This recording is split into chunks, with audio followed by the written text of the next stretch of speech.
Welcome to a new edition of the Neon Jazz interview series with jazz trumpeter and composer Summer Camargo. We caught up with her about her new 2024 CD, To Whom I Love, and it is her big debut. We also get into her COVID survival, a life in music, and the future ahead. This 22-year-old native of Hollywood, Florida, was a Jerome Green Fellowship recipient at the Juilliard School. She got her bachelor's degree in 2023 and a master's degree in 2024, majoring in jazz studies with trumpet as her instrument. Summer regularly performs at notable New York City jazz clubs like Dizzy's, Birdland, and with the Mingus Big Band, her future is very bright. Find out why. It's great to meet you. It's so nice to see the future of jazz, and it sounds so good. Your album's wonderful, your debut, and I'm really looking forward to kind of peeling back the layers of how we got where we are.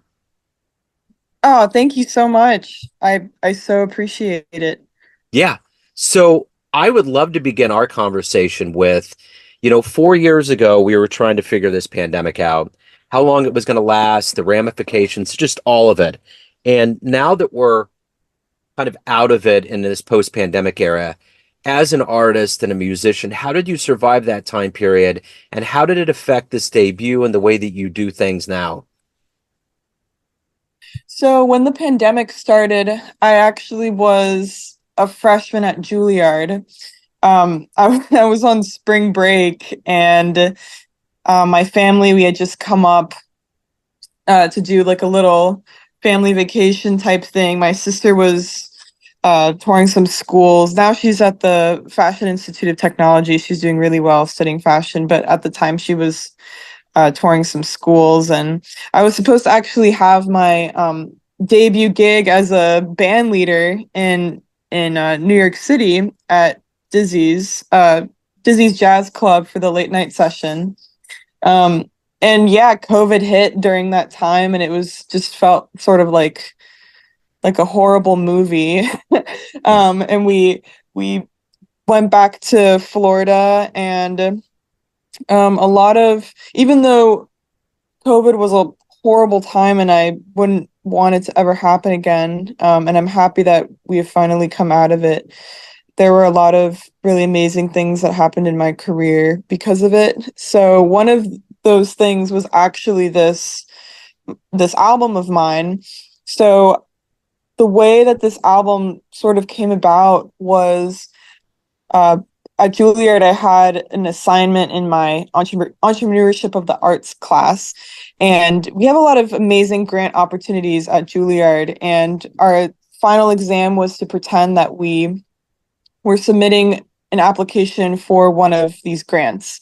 And so I took the assignment super seriously, and I was like, okay, let me pretend that I'm putting together an album.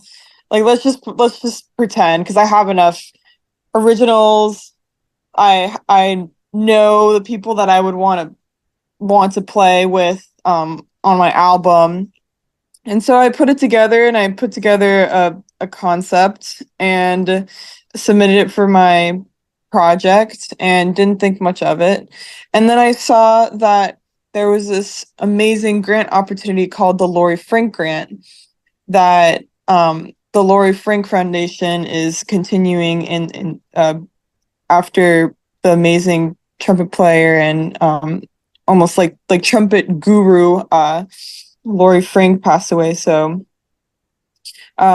they're just keeping it alive in her memory. So I saw the deadline for that, and it was during the middle of my music jury week. So I was like, I can't do that. And my music jury was all online that year, so we had to record everything to backing tracks, and it was really horrible. And because of COVID, they pushed it back a month, and I was like, okay, now I can apply for this. So I applied for it a month later, ended up winning, and I was like, man, I actually have to do this album because I said I would do it to these donors.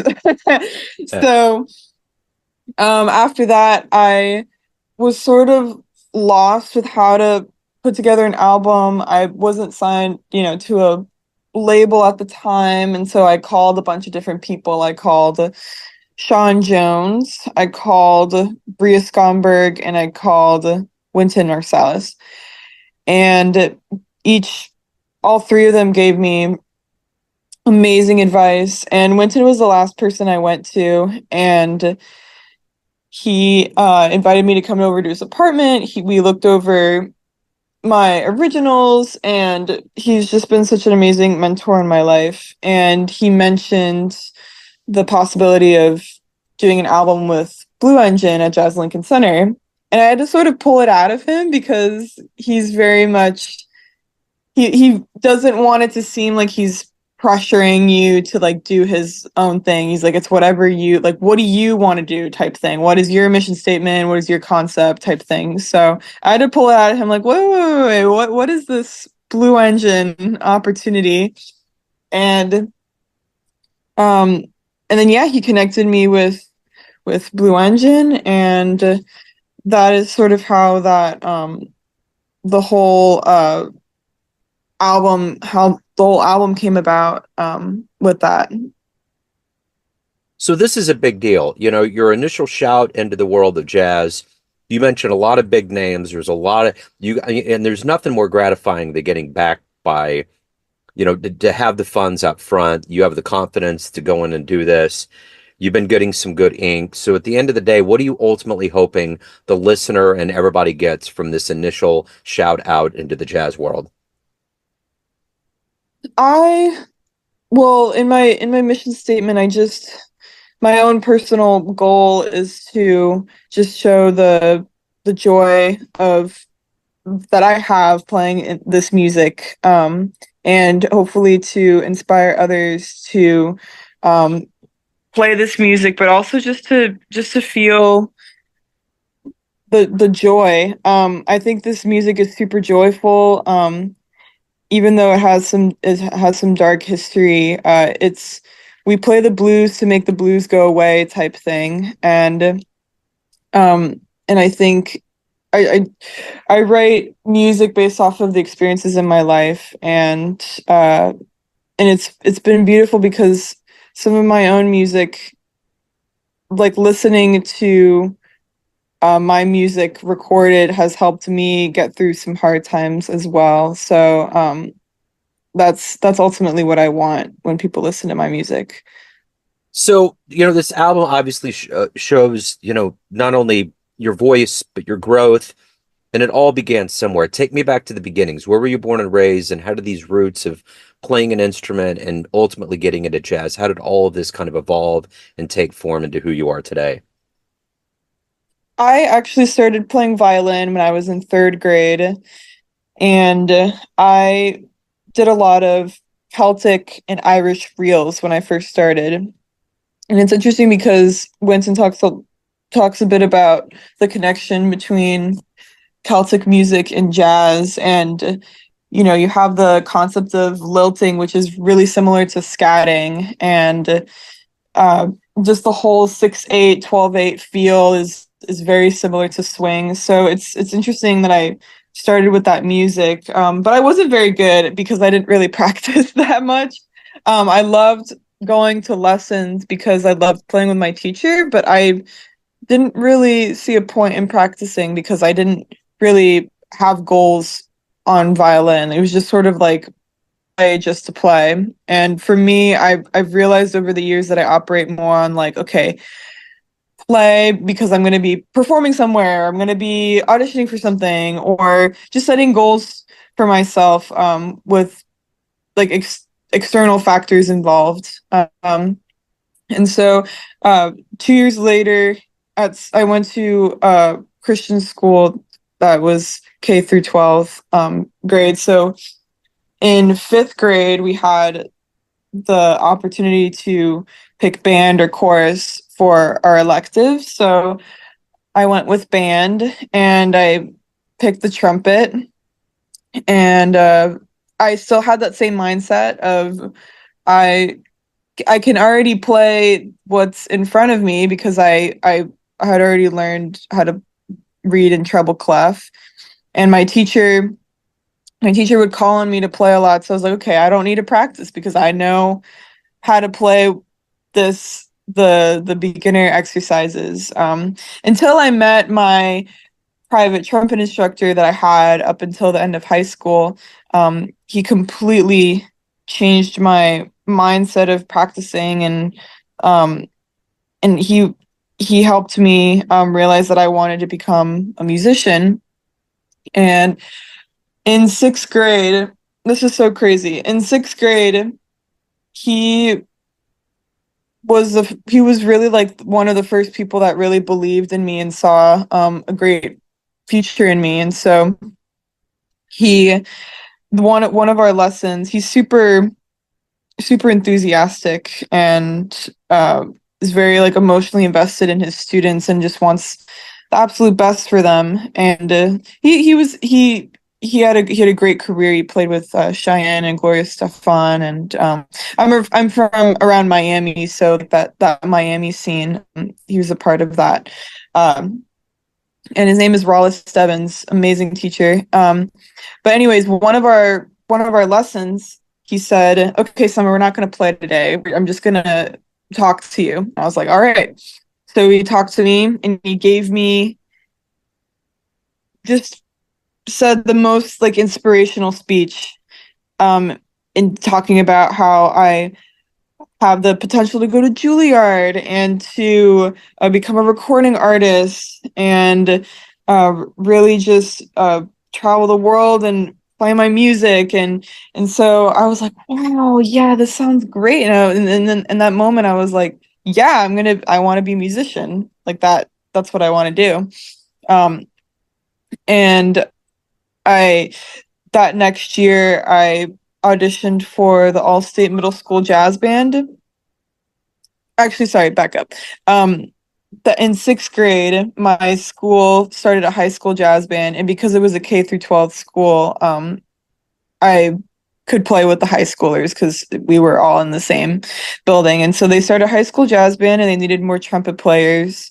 So the new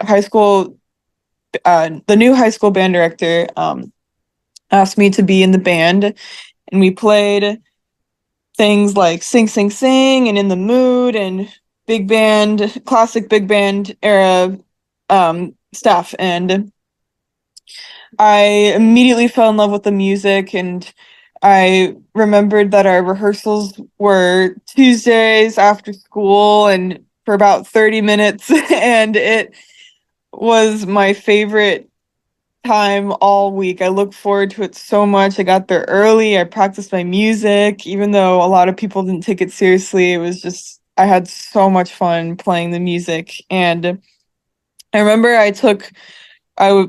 my middle school band director, he actually recorded my first ever improvised solo. And it's somewhere on my phone, but yeah, just starting to improvise with them. And while I was playing that music, it sort of clicked. I was like, wait a second, this is the music that my parents like to listen to in the house.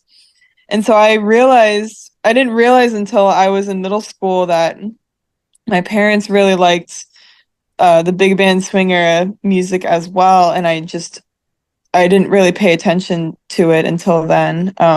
My parents, they're both not musicians, but they're both very artistic. So my dad's an engineer, and my mom was an art teacher for 30 years. She just recently retired. And my mom liked music so much that she wanted to minor in music, but ended up not doing that. But she grew up my grandma grandpa are from New York. My grandpa was from Astoria and my grandma was from Long Island, and my grandma was an actress and model in the 60s in the city.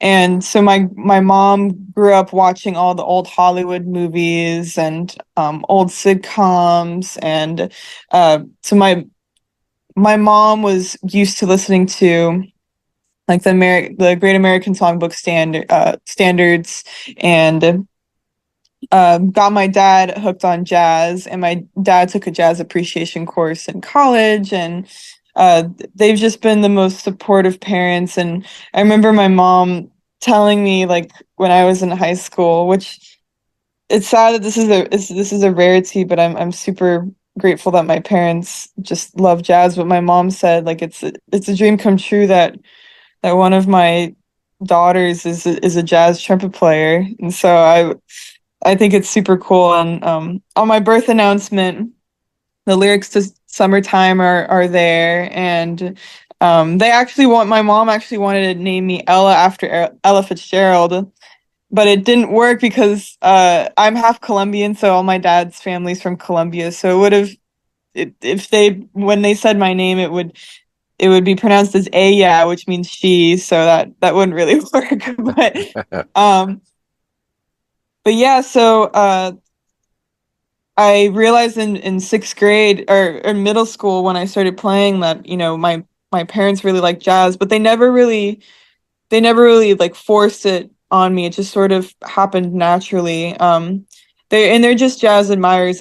They're not musicians, so they couldn't really help me in any way, but they were just super supportive, and just took me to, all the bands I wanted to do, and really just supported me financially with all these trips. And then in seventh grade, I auditioned for the all-state middle school jazz band, and it was actually a pretty stacked band.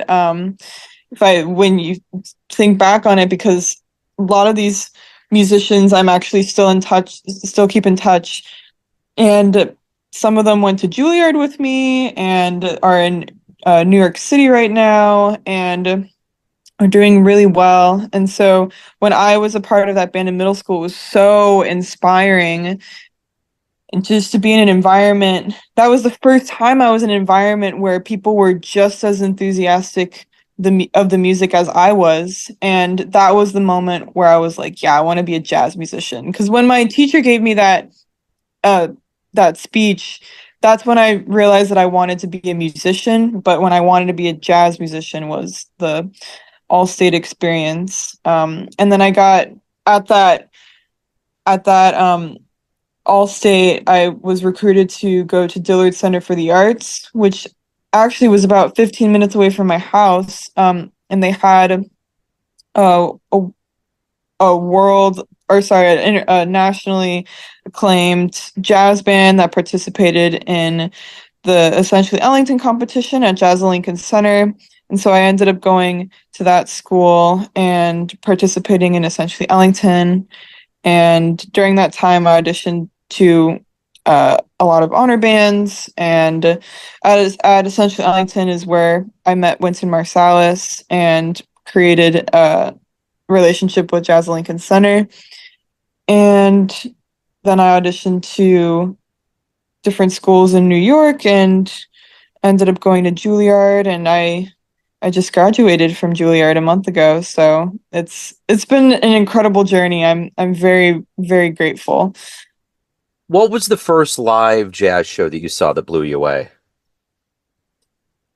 Um, I I would say my first one that came to my mind just now, um, was when I was in middle school, and I was in like the all county jazz band, and I listened to the high school all county band, and most of those students were a part of the Dillard Center for the Arts, and the lead trumpet player was screaming these high concert Fs, and I was blown away because I had never seen jazz played at that level before, and that was sort of a confirmation that like, wow, I want to go to this amazing performing arts high school. I think that's the first one that I would say. But I actually met Bria Skonberg when I was in high school, and she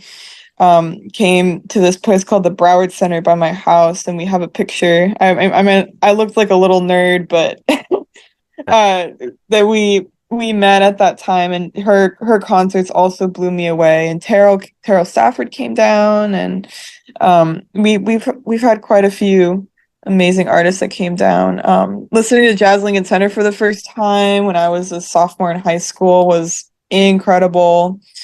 So, but the first one was the all county band in my district. So what is it that motivates you to be a musician? What do you like the best about being a professional musician at this point in your career?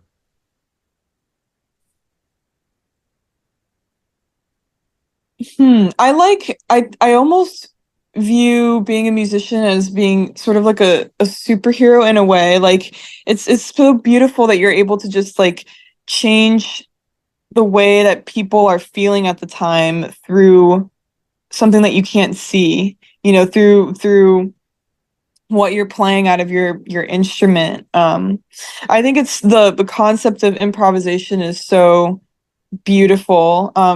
You're having this conversation on stage, and it's I have the greatest time just being able to communicate musically with people on stage, and also just like being able to write music and uh, perform my own music. But really, just I mean, it doesn't have to be jazz. Like performing, like when I perform on SNL and the stuff that's super funky or like some rock music. It's just I love the concept of being able to dance as well, dance to what I'm playing, and uh I don't know, I guess the thing that motivates me the most is just like having fun. Like I have so much fun just like playing, being able to perform and make other people happy, and keeping this art form alive and creating relationships through this music. And it's it's really I've just been having so much fun playing it.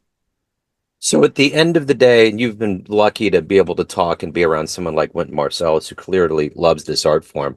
But at the end of the day, why do you love jazz? I love jazz because, and this would be something that Winton would say, but it's so true. Like I've been thinking about this over the years, but jazz is like democracy, like a form of democracy.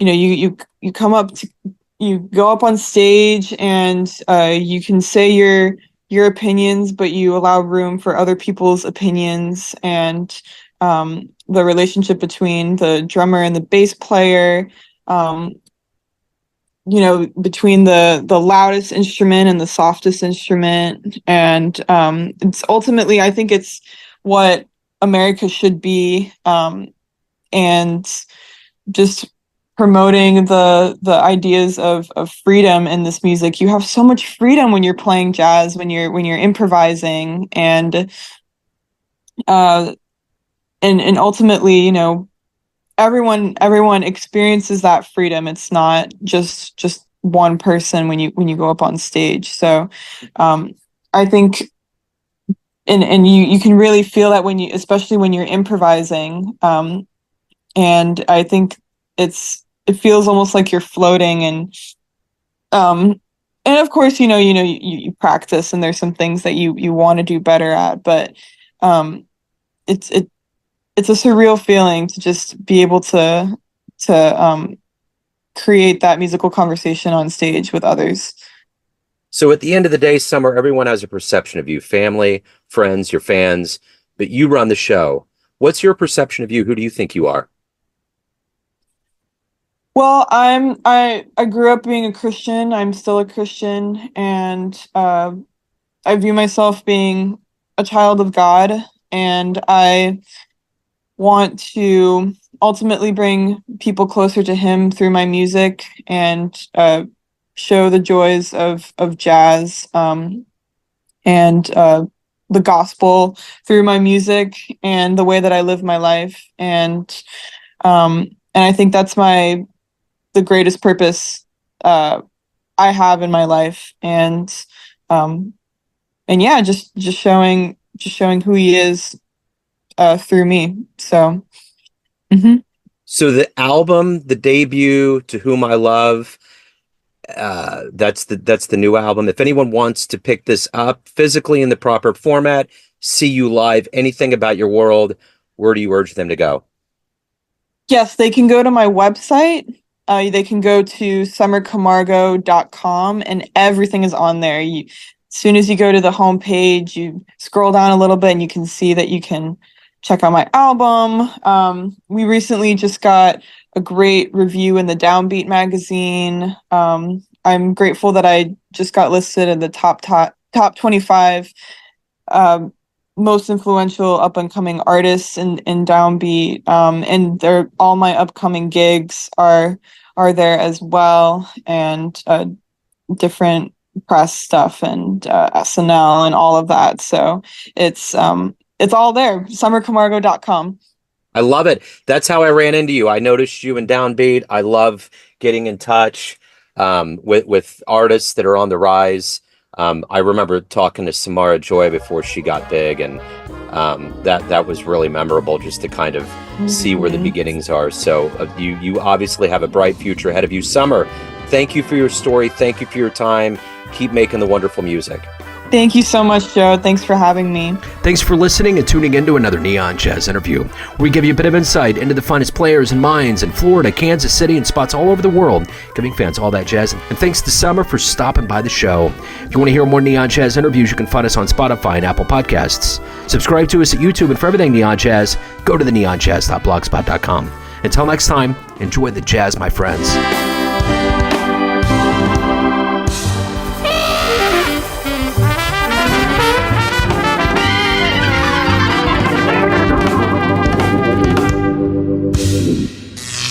Neon Jazz.